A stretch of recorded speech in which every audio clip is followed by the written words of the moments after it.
حضرت نوح علیہ السلام کا واقعہ قرآن و حدیث میں تفصیل سے بیان ہوا ہے، جس میں آپ کی قوم کے کافر اور ان پر آنے والے عذاب کا ذکر کیا گیا ہے۔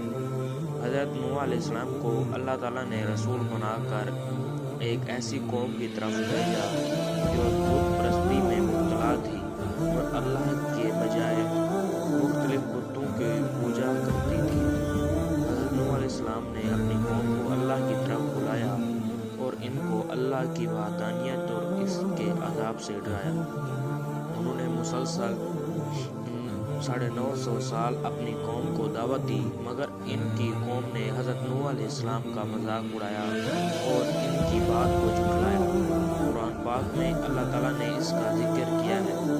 بسم اللہ الرحمن الرحیم۔ ہم نے نوح کو ان کی قوم کی طرف بھیجا، انہوں نے کہا، اے میری قوم، اللہ کی عبادت کرو، اس کے سوا تمہارا کوئی معبود نہیں۔ میں تمہارے بارے میں ایک بڑا دن کے عذاب سے ڈرتا ہوں۔ سورۃ اعراف آیت نمبر 49۔ حضرت نوح علیہ السلام کی قوم نے ان کی دعوت کو قبول نہیں کیا اور اپنی کفر و سرکشی میں مبتلا رہی۔ ان کی بیوی اور ان کا ایک بیٹا بھی ایمان نہیں لایا۔ ان کی بیوی نے اپنے شوہر کی مخالفت کرتی تھی اور قوم کے لوگوں کے ساتھ مل کر حضرت نوح علیہ السلام کا مذاق اڑاتی تھی۔ حضرت نوح علیہ السلام کی بیوی کافر تھی اور اللہ کے احکامات کی پیروی نہیں کرتی تھی۔ اس طرح حضرت نوح علیہ السلام کے بیٹے نے بھی ان کی بات نہیں مانی اور ان پر ایمان نہیں لایا۔ قرآن میں حضرت نوح علیہ السلام کی بیوی اور بیٹے کے کفر کا ذکر ان لفظوں میں آیا ہے۔ اللہ نے کافروں کے لیے نوح کی بیوی اور لوط کی بیوی کی مثال بیان کی ہے۔ وہ ہمارے نیک بندوں کے نکاح میں تھی، مگر انہوں نے ان سے خیانت کی تو وہ دونوں ان کو اللہ سے کچھ بھی بچا نہیں سکے۔ سورۃ تحمیم آیت نمبر 10۔ حضرت نوح علیہ السلام نے جب دیکھا کہ ان کی قوم کسی صورت ایمان لانے کو تیار نہیں ہے تو انہوں نے اللہ سے دعا کی کہ وہ ان کافروں پر عذاب نازل فرمائے۔ نوح نے دعا کی، اے میرے رب، زمین پر کسی کافر کو بسنے نہ دے۔ سورۃ نوح آیت نمبر 26۔ اللہ تعالیٰ نے حضرت نوح علیہ السلام کی دعا قبول کی اور ان کو ایک کشتی بنانے کا حکم دیا۔ حضرت نوح علیہ السلام نے اللہ کے حکم سے ایک بڑی کشتی بنائی۔ انہوں نے اپنے مخلص ساتھیوں کو اس کشتی میں بٹھایا اور تمام جانوروں کا ایک ایک جوڑا بھی اس میں سوار کیا۔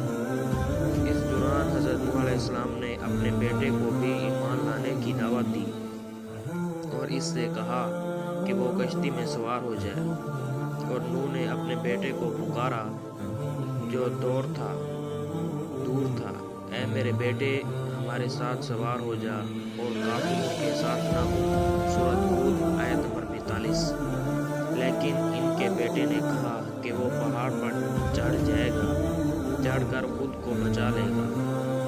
اس نے اپنے اولاد کی بات نہ مانی، والد کی بات نہ مانی اور طوفان کے پانی میں ڈوب گیا۔ نوح کی دعا، اے میرے رب، میرا بیٹا میرے گھر والوں میں سے ہے اور تیرا وعدہ سچا ہے۔ اللہ نے فرمایا، اے نوح، وہ تیرے اہل میں سے نہیں ہے۔ سورۃ ہود آیت نمبر 46-45۔ اللہ تعالیٰ نے زمین اور آسمان سے پانی جاری کر دیا اور ایک بہت بڑا طوفان آیا۔ اس طوفان نے حضرت نوح علیہ السلام کی قوم کے تمام کافروں کو غرق کر دیا۔ حضرت نوح علیہ السلام اور ان کے ساتھ جو ایمان لانے والے لوگ تھے وہ کشتی میں محفوظ رہے اور انہیں اللہ نے نجات عطا فرمائی۔ حضرت نوح علیہ السلام کا ذکر مختلف احادیث میں بھی آیا ہے۔ ایک حدیث میں رسول اللہ صلی اللہ علیہ وآلہ وسلم نے فرمایا کہ حضرت نوح علیہ السلام سب سے پہلے رسول ہیں جو قوم کو عذاب سے ڈرانے کے لیے بھیجے گئے۔ قیامت کے دن لوگ حضرت نوح علیہ السلام کے پاس جائیں گے اور کہیں گے، آپ پہلے رسول ہیں جن کو اللہ نے زمین والوں کے لیے بھیجا۔ بخاری مسلم۔ حضرت نوح علیہ السلام کے